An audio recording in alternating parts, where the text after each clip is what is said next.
Hello, I'm Michael and you're on Dead Stick Adventures. Today, my producer wants me to talk to you about cirruses. He wants me to talk to you about how they've got a whole airframe parachute which has saved 173 lives so far.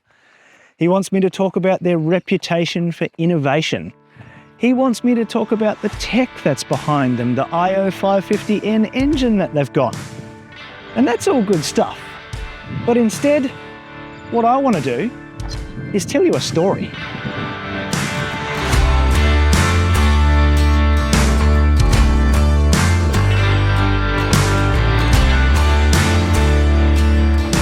We've all faced those times in life where we've built something we're happy with, we're comfortable, we know what's going to happen from day to day, but you can see the writing on the wall.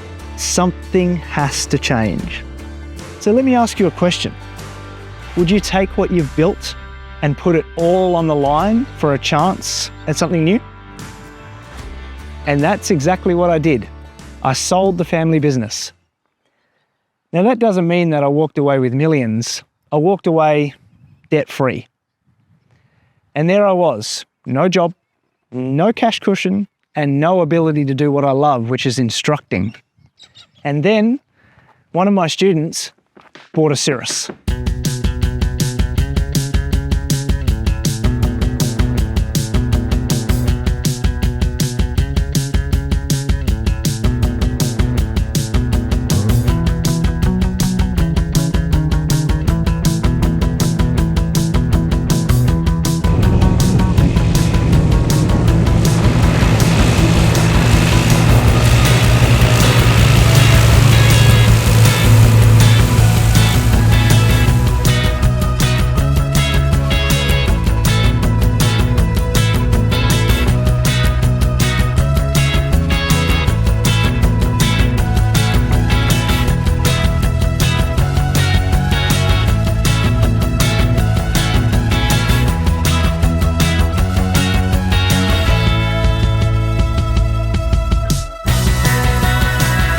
And here we are. I thought to myself, this is the pinnacle of general aviation. Air conditioning, full glass, safety parachute. This is where I want to be. This is Victor India Alpha. She's a Gen 1 CIRRUS SR22. That means she's got an IO550 up the front. That's a big old Continental 550 cubic inch engine with 310 horsepower. So Gen 1 of the SR22s had the same 550N that carried all the way through the line. What they did with the Gen 2 onwards though is they introduced air conditioning. And that was one of the major reasons that I became a CSIP, was I can bask in the beauty of air conditioning on those 40-degree days we have here in South Australia. So in 2001, Cirrus introduced the SR22, which was an aircraft that really redefined what it meant to be a general aviation aeroplane. They've got a big powerful engine up the front, they've got advanced avionics, and they had this groundbreaking safety feature, which was the Cirrus airframe parachute system. It's a whole airframe parachute, so if you pull that red handle, a rocket ignites and a parachute comes out the top. What that means is you can safely drift down to Earth in the event of an engine failure or fuel starvation, or the pilot doing something silly, or even the pilot becoming incapacitated. Passengers feel much, much safer because they've got the ability to pull that parachute and drift safely back to Earth.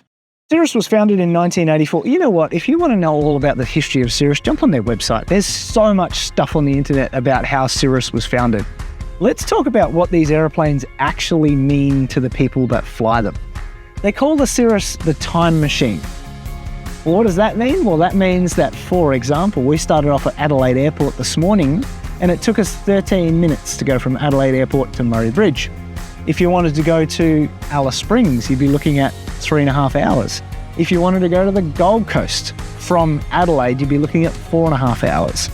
Compare that to commercial. To get to Alice Springs commercially, get to the airport 2 hours before, check in your stuff, have a coffee, go through security, 5, 6, 7 hours.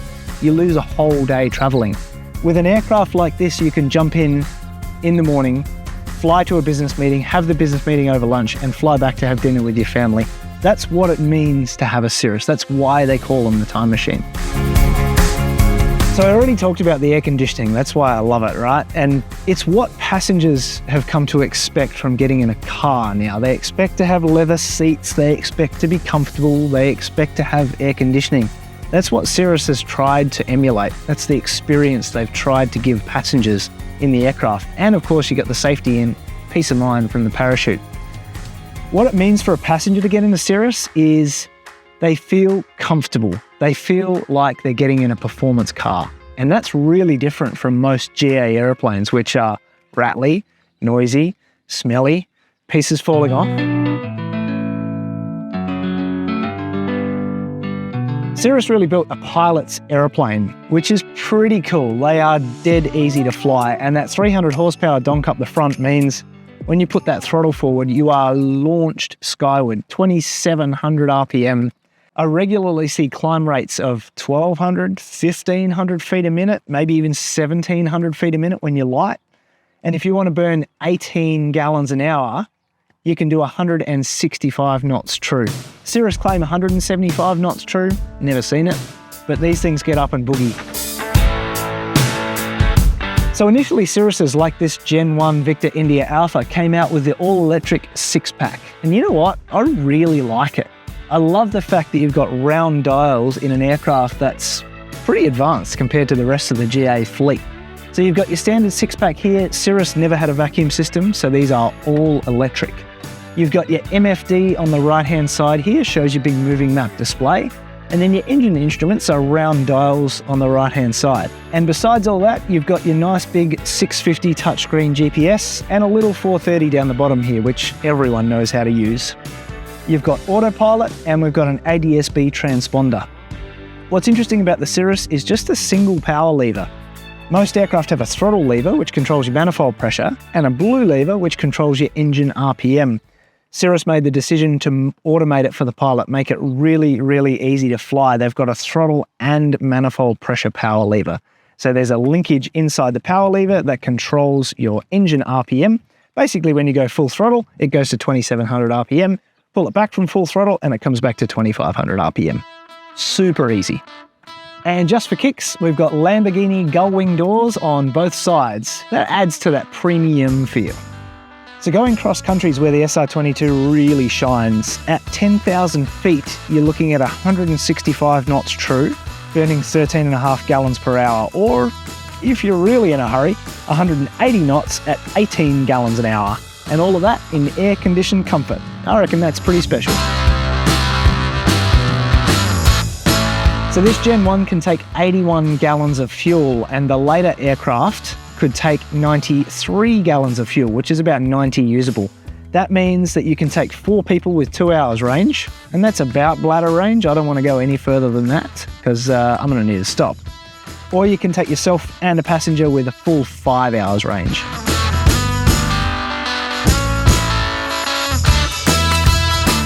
So the first ever real-world deployment of the CAPS system happened in October 2002.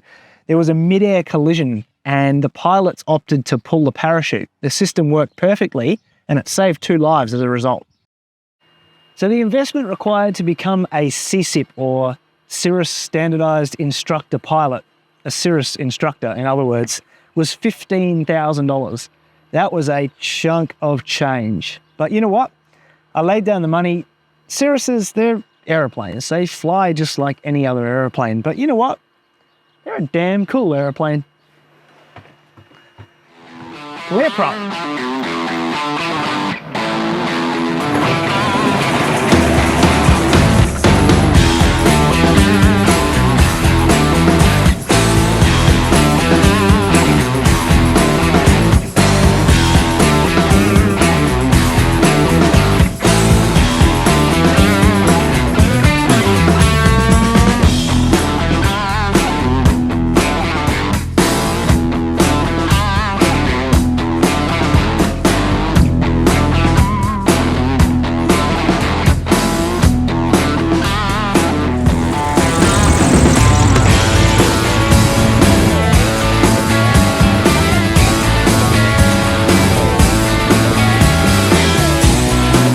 So I did it. I became a Cirrus instructor.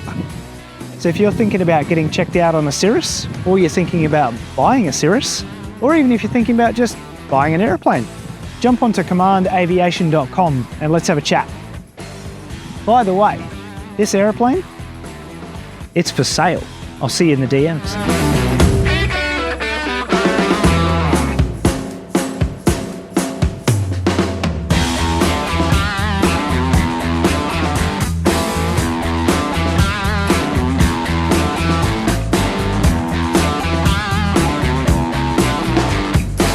So that's the story behind the Cirrus SR22 and my journey with it. Make sure you leave a comment down the bottom. Do you love Cirruses? Do you hate them? Tell us all about it. Like, comment and subscribe, and we'll see you on the next one.